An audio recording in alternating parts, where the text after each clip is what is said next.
This country once treated a single flower like a banknote and paid more than a house for it. Welcome to tulip mania, when pots of paint and a shiny bulb could make someone feel impossibly rich until they didn't. But here's where things got stranger.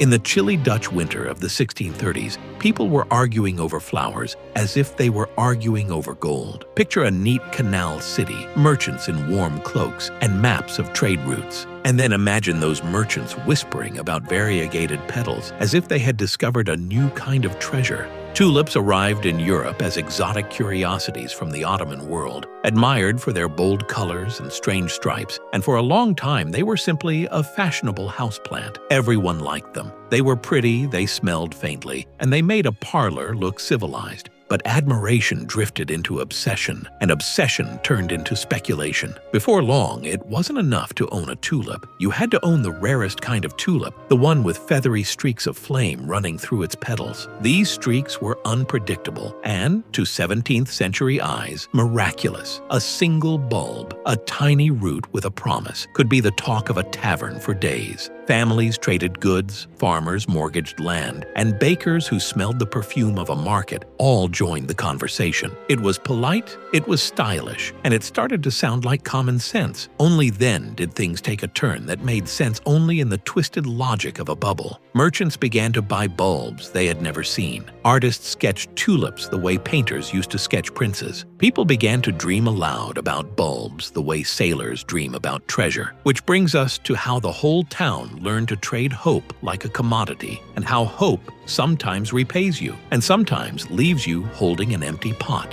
But that wasn't even the weird part yet. To understand tulip mania, we have to go back a few decades to meet the flower's first promoters. A botanist named Carolus Clusius introduced tulips to the Low Countries in the late 1500s. He planted them in gardens in Leiden and wrote about their variety and charm. Tulips flourished in the Dutch climate, and over time, breeders coaxed out new colors and patterns. Some of these patterns, those flame-like streaks, were the result of a virus called the mosaic virus. People had no idea about viruses then. They only saw beauty. As Dutch trading companies grew rich from spice routes and distant markets, a new class of people had money and taste. Wealthy citizens liked to show off their sophistication, and collecting tulips became a fashionable way to do it. A rare tulip was a status symbol as much as a curiosity. But now imagine this. The Dutch were excellent at trade and contracts. They understood markets and prices better than most Europeans. They invented clever ways to buy and sell, warehouses, exchanges, written agreements. Those same skills that made them prosperous also made it easy for speculation to slip into everyday life. Traders who once bought grain or ships began to buy tulip contracts. Instead of the bulbs themselves,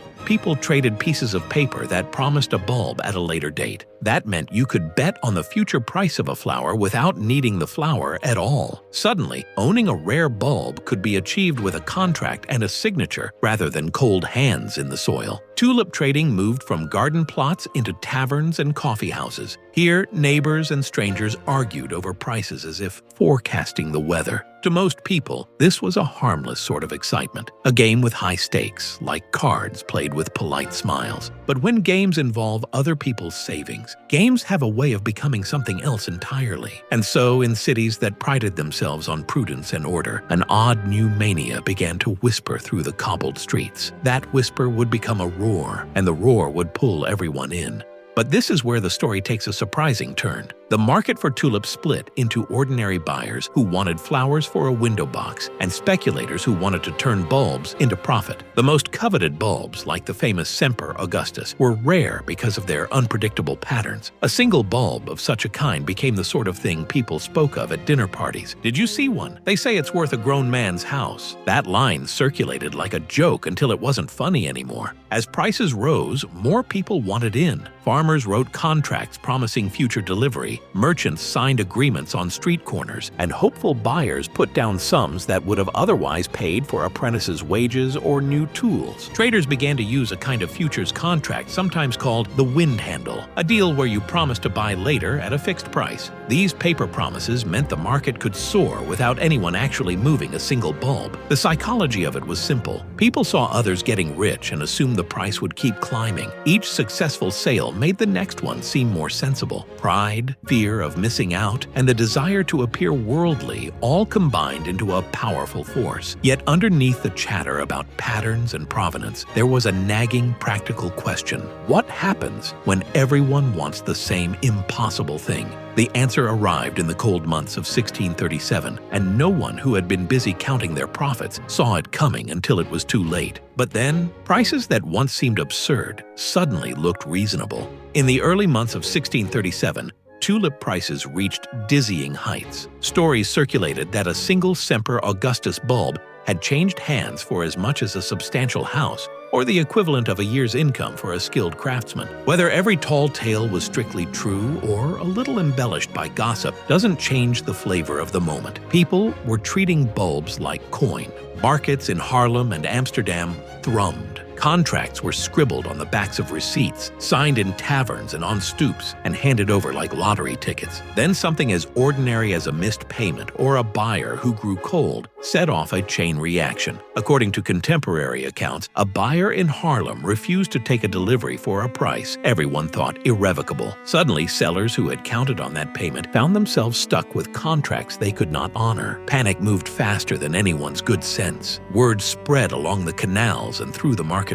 Buyers were backing out. Sellers who had been relying on the next sale to cover their debts discovered there was no next sale. Prices began to tumble. The contracts that had been worth a small fortune were now nearly worthless. Neighbors who had boasted about their orchids in private found themselves bargaining in public to get rid of bulbs, dragging their reputations along with the sale. To the average person, this was humiliating and frightening. To speculators, it was devastating. Families who had mortgaged property to buy into the tulip trade found themselves unable to pay. The legal system, which had been comfortable with these written agreements, suddenly worried about the social fallout. In some cities, officials tried to calm things by offering to let contracts be renegotiated for a fraction of their face value, as if a little bookkeeping could smooth human panic. Even so, the market's speed and the emotional investment of thousands of people made recovery difficult. The crash didn't happen in an instant like a thunderclap. It was a cascade of disappointed expectations, broken promises, and rapidly falling confidence. By spring, the frenzy that had filled drawing rooms with talk of beautiful stripes was replaced by a quieter, sadder conversation about losses and lessons. Some people walked away with nothing more than a story. Others, with ruined ledgers, and a society that had briefly forgotten to be cautious, found itself humbled. Yet for all the ruin and regret, there was a comic undertone. People had truly believed that a bulb could be worth more than a bed or a donkey. That belief, more than anything, is what would be remembered. And when the dust settled, historians and neighbors alike would start to ask a different question. How did a sensible, prosperous country let such a thing happen? But here's the gentle punchline. The tulip mania left behind more smiles than curses on the face of history. In the aftermath, officials in some towns made rules about how future contracts should be handled. Neighbors who had invested their pride as much as their pennies learned to speak more soberly of rare bulbs. The episode revealed a human truth: that people will sometimes confuse beauty with value, and that social pressure can make even prudent folk behave like children in a candy shop. The absurdity is not that bulbs lost value. The absurdity is that whole communities agreed for a while to play along with the most extravagant version of reality. Looking back, the image of a merchant weeping over a potted flower feels almost tender, like a scene from a morality play. There's also a lesson about storytelling. The tales of houses traded for petals may be exaggerated, but they endure because they capture something about human nature. We like a vivid story. We like to imagine a tulip that cost a fortune because it makes people seem foolish, and foolishness is easy to picture. Yet the broader truth is kinder. It shows people making choices based on hope, vanity, and honest misunderstanding, not malice. When markets change, people learn. When pride collides with economics, it often looks silly in retrospect. And that mixture of earnestness and error is why historians keep telling the tale with a soft smile rather than a harsh rebuke. There is comfort in that. Even our grandest mistakes are, at their heart, very human. But finally, the last curious thing to remember is this: tulip mania did not end the Dutch Golden Age, nor did it bankrupt an entire nation. It did, however, leave a delightful story about what happens when beauty and money get mixed up. It gave later generations an image of people chasing color like a fever, and it reminds us that sensible people can sometimes be swept up by an idea simply because everyone else is swept up too. If you stand in a modern market and see something everyone says is priceless, pause and ask why. Perhaps a bulb will turn into treasure again someday, or perhaps you'll simply enjoy the flower while you can. Sometimes the silliest mistakes become history's best stories.